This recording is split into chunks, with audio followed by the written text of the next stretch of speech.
கடவுள் அவர்களின் கண்ணீர் அனைத்தையும் துடைத்து விடுவார். திருவெளிப்பாடு 7ஆம் அதிகாரம் 17வது வசனம். வெளிப்படுத்து விசேஷம் 7ஆம் அதிகாரம் 17வது வசனம். இந்த பகுதியில யோவான் ஒரு திருக்காட்சி காணுகிறார். அதான் அந்த திருக்காட்சியில பார்த்தீங்கன்னா எல்லா நாட்டவரும் எல்லா குலத்தை சேர்ந்த பெரும் திரளான மக்களை அவர் அந்த தரிசனத்தை காணுகிறார்.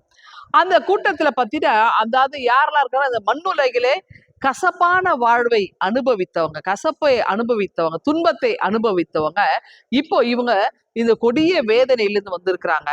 ஆட்டுக்குட்டியானவருடைய ரத்தத்தினாலே தோய்த்து வெளுக்கப்பட்டவர்களா இருக்கிறாங்க. அப்போ இஸ்ரேல் மக்கள் அடைந்த துன்பம் பார்த்தீங்கன்னா மக்களை சுரண்டுகின்ற மன்னர்களால வந்த துன்பமா இருக்கலாம், சமய தலைவர்களால வந்த துன்பமா இருக்கலாம். ஒடுக்கப்படுகிற நேரங்களிலே இவர்கள் எல்லாம் அந்த துன்பத்தை அனுபவிக்கும் பொழுது கடவுளை நோக்கி அபயமாய் குரல் இடுகிறார். என்னன்னா, எது வரைக்கும் ஆண்டவரே இந்த துன்பத்தை நாங்கள் அனுபவிப்பது, எது வரைக்கும் ஆண்டவரே நாங்கள் இந்த கஷ்டத்தை நாங்கள் சுமப்பது, எங்களால் இனி முடியாது.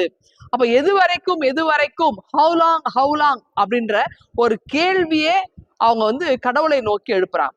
அப்ப இது ஏக்க பெருமூச்சாய், அதாவது விரக்தியினுடைய விளிம்பில நின்று அந்த மக்கள் அந்த குரலை எழுப்புறாங்க. ஆண்டவர், எங்களால் இதுக்கு மேல சுமக்க முடியாது, இன்னும் நாங்க எது வரைக்கும் இந்த பாரத்தை சுமக்கிறது.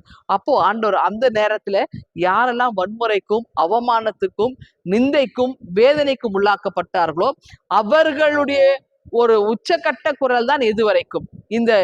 அந்த குரலை தான் ஆண்டவர் இங்கே காணுகிறார். அவருடைய கண்ணீரை துடைக்கின்றார். ஆட்டுக்குட்டியானவர்களை வழி நடத்துகிறவராக இருக்கிறார். நான் கூட இருக்க, நீ கவலைப்படாதன்னு சொல்றாரு. கண்ணீரை துடைக்கும், முகங்களில் வழிந்தோடுகிற கண்ணீரை துடைக்கிறவர் அவர். அப்ப பாருங்க, நம்முடைய நாட்டுல நிறைய இந்த மாதிரி அவல நிலைகள் இருக்கு. துன்பத்தில அநேக மக்கள் உழன்று கொண்டு, அநேக பட்டினி சாவுகள், அநேக குடும்பங்களிலே விரக்தியான பிரிதல் பிரச்சனைகள் எல்லாவற்றையும் மேலாய் பெண் குழந்தைகள் இன்றைக்கு கணக்கில் அடங்கா பெண் குழந்தைகள் திடீர்னு காணாம போறாங்க. பாலியல் ரீதியான துன்புறுத்துதல், அநேக குழந்தைகள் மறிக்கிறது, எங்குமே பெண் பிள்ளைகள் தனிமையாய் சென்று பத்திரமாய் வர முடியல, பாதுகாப்பற்ற ஒரு சூழலிலே இன்னைக்கு நம்ம வசித்து வருகிறோம் இல்லையா? அப்படிப்பட்ட சூழலிலே எது வரைக்கும் நாங்கள் இந்த துன்பத்தை அனுபவிப்பது, எங்க வாழ்க்கையில நிம்மதி இல்லையே அப்படின்னு யாரெல்லாம் ஏக்க பெருமூச்சு விட்டு கடவுளை நோக்கி குரல் எழுப்புகிறார்களோ அவருடைய கண்ணீரெல்லாம் துடைத்து அவர்களை மகிழ்ச்சியினுடைய ஆண்டவர் வழி நடத்துகிறார்.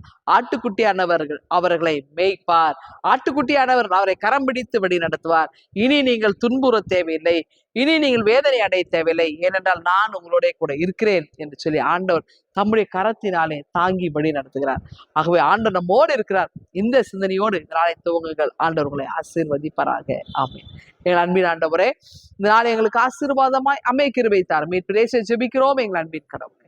ஆமென்.